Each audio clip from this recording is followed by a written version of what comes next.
Welcome back नाज़रीन। हमें join की है former foreign secretary Ejaz Chaudhry साहब ने। चौधरी साहब, बहुत शुक्रिया हमें प्रोग्राम में ज्वाइन करने के लिए। क्या देखते हैं आप? हम एक तरफ तो ये गूंज सुनते हैं कि आज नहीं तो कल, इस हफ्ते नहीं तो अगले हफ्ते मुआहिदा हुआ ही हुआ। फिर दूसरी जानिब फिर हम मिसाइलों की वो बारिश देखते हैं कि किशम आइलैंड पे हमला हुआ, फिर उसके बाद फिर ईरान की जानिब से कुवैत के एयरपोर्ट पर हमला किया गया। कैसे देख रहे हैं आप आइंदा आने वाले दिनों को? सूरत हाल काफी गंभीर है। ईरान यकीनन कोई ना कोई मुआहिदा करना चाहता है। मेरे ख्याल में डोनाल्ड ट्रंप भी करना चाहते हैं। लेकिन जो उलझा रहा है मामले को वो है इसराइल के वजीर आजम नेतन्याहू साहब। और नेतन्याहू साहब ने आपको याद होगा कि सीज फायर जब हुआ था ये तय हुआ था कि सारे मशरिक वस्ती में होगा, लेबनान समेत। लेकिन उन्होंने उस वक्त भी उसको सैबोटाज करने की कोशिश की और उस वक्त से मुसलसल कर रहे हैं। डोनाल्ड ट्रंप साहब कोशिश कर रहे हैं और आपने देखा कि रिपोर्ट हुई है कि बड़ी तल्ख बातें भी हुई हैं आपस में, क्योंकि डोनाल्ड ट्रंप साहब को बड़ी मुश्किल में डाल दिया है नेतन्याहू साहब ने। और उसकी वजह यह है कि उनके लिए सियासी कीमत जो है वो बढ़ती चली जा रही है। उनकी अपनी पार्टी भी ये कह रही है कि देखें, अमेरिका के अवाम ये सोच रहे हैं कि ये तो हमारी जंग ही नहीं है, ये इसराइल की जंग हम क्यों लड़ रहे हैं। और आपने देखा कि यूएस के हाउस ऑफ जी, रिप्रेजेंटेटिव ने वॉर उनके पावर लिए रेजोल्यूशन की बात कीजिए तो चार रिपब्लिकन्स तो कांग्रेस के साथ जाके मिल गए और उन्होंने डेमोक्रेट्स के साथ जाके मिल गए और उन्होंने जो है इसके अगेंस्ट ट्रंप वोट किया। जी जी, तो वो नहीं चाहते, लेकिन सेनेट में रिपब्लिकन्स की मेजोरिटी है, वहां पे शायद ये डिफीट हो जाए। लेकिन मैं आपको बताऊं कि इवन ये जो रिपब्लिकन्स में से जो सेनेटर्स ऐसे हैं जो बिल्कुल इसराइल नवाज हैं, आप लिंडसी ग्राहम को सुनते हैं और भी हैं, वो इस तरीके से बात करते हैं जैसे अमेरिका जो है इसराइल का आगे एक किस्म का यानी उसकी लेवरेज उस पे है। तो बल्कि इतनी कंफ्यूजन होगी कि ये पता नहीं चल रहा कि किसकी लेवरेज किस पे है। इसराइल की अमेरिका पे ज्यादा लेवरेज है या अमेरिका की इसराइल के ऊपर लेवरेज ज्यादा है। हालांकि होना तो ये चाहिए कि इसराइल छोटा सा मुल्क है और अमेरिका की मदद के बगैर तो वो सर्वाइव ही नहीं कर सकता। लेकिन शायद जूइश लॉबी इतनी मजबूत है वहां पे, और उसने वहां पे सारे जो कानून साज हैं उनकी भी इलेक्शन कैंपेन्स को स्पॉन्सर किया हुआ है कि कोई शख्स जो है वहां से हिल नहीं पा रहा। और ये पहली दफा ऐसा है कि इसराइल के खिलाफ भी आवाजें उठना शुरू हो गई। तो डोनाल्ड ट्रंप साहब के लिए खासी मुश्किल पैदा हुई है। उनके लिए यानी ये उनको काबिल कबूल नहीं हो सकता कि कोई ऐसा मुआहदा हो जाए जो जेसीपीओए से भी नीचे होगा। तो सारे डेमोक्रेट्स, बल्कि अपनी पार्टी के लोग भी उनसे पूछेंगे कि जनाब आपने ये 10 साल क्यों जाया किए।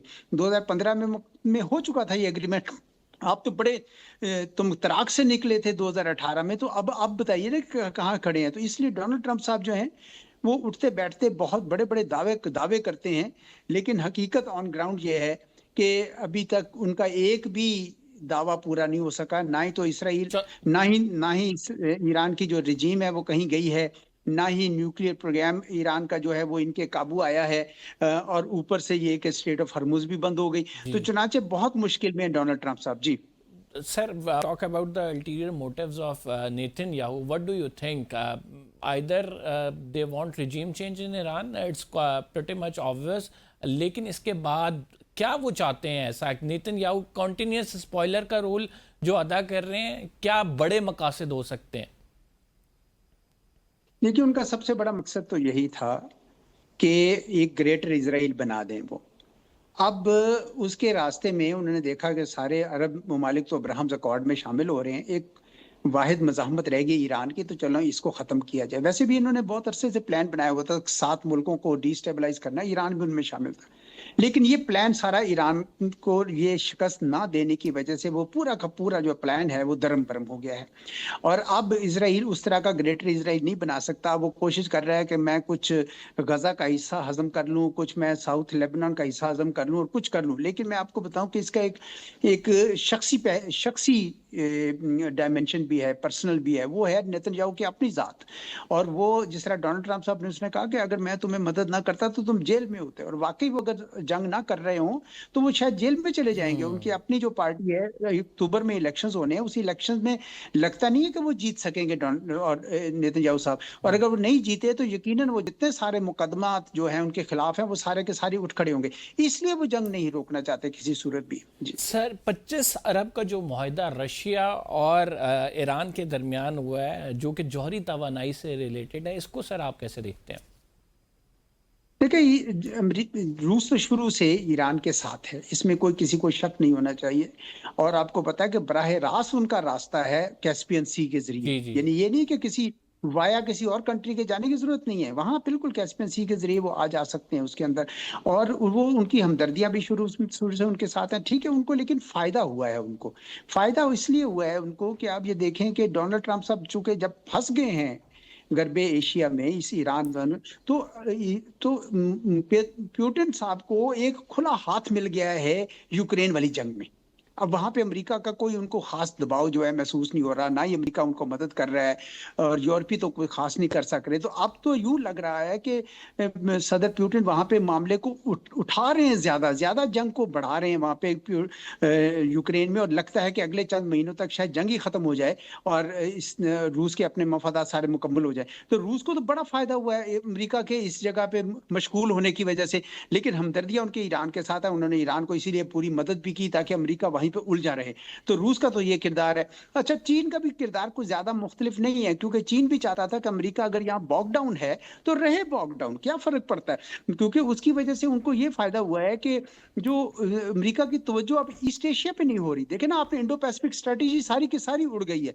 तो पूरा जो ईस्ट एशिया में उनका जो ताइवान का मसला है, अब जब 14 मई को वहां गए थे डोनाल्ड ट्रंप साहब और वो मुलाकात हुई थी प्रेसिडेंट शी की, तो आपने कोई ताइवान के मतलब बात सुनी है? बिल्कुल नहीं सुनी। तो चीन के ऊपर किसी किस्म का दबाव जो है वो नहीं हुआ। इसकी वजह यह कि अमेरिका यहाँ पे फंसा हुआ है, और इसी वजह से डोनाल्ड ट्रंप साहब अब इस जंग से निकलना चाह रहे हैं, क्योंकि उनको अंदाजा हो रहा है कि उनका अपना वेस्टर्न हेमिस्फेयर भी निगलेक्ट हो रहा है।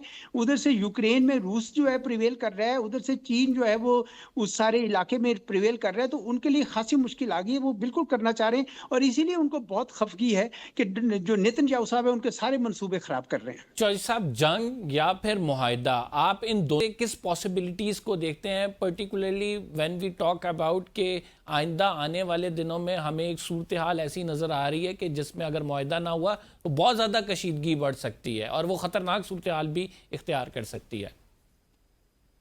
देखिए, कशीदगी तो रहेगी इस खित्ते में, काफी अरसा तक रहेगी। और जो जंग है वो मैं नहीं देख रहा लंबी जंग। जंग इसी तरीके से होगी कि कभी जंग हुई, कभी सुलह हुई, कभी जंग हुई, कभी सुलह हुई।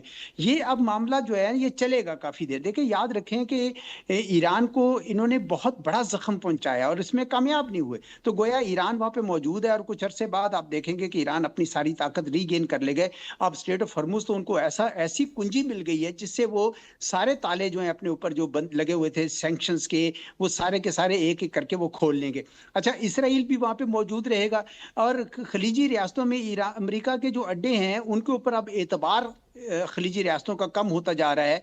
वहां पे चीन का भी असर रसूख ज्यादा होगा। गोया अब बड़ी ताकतों की कशमकश भी यहाँ जारी रहेगी, ईरान और इसराइल की कशमकश भी यहाँ पे जारी रहेगी। तो मुझे तो काफी टेंशन काफी अरसे के लिए इस खित्ते में नजर आ रही है। And what about Pakistan role? Pakistan जो मीडिएशन का रोल कर रहा था, बड़ा होपफुल था कि ये मुआहदा हो जाएगा and it will be a historic milestone for Pakistan. आप क्या समझते हैं, उसका क्या मुकद्दर होगा?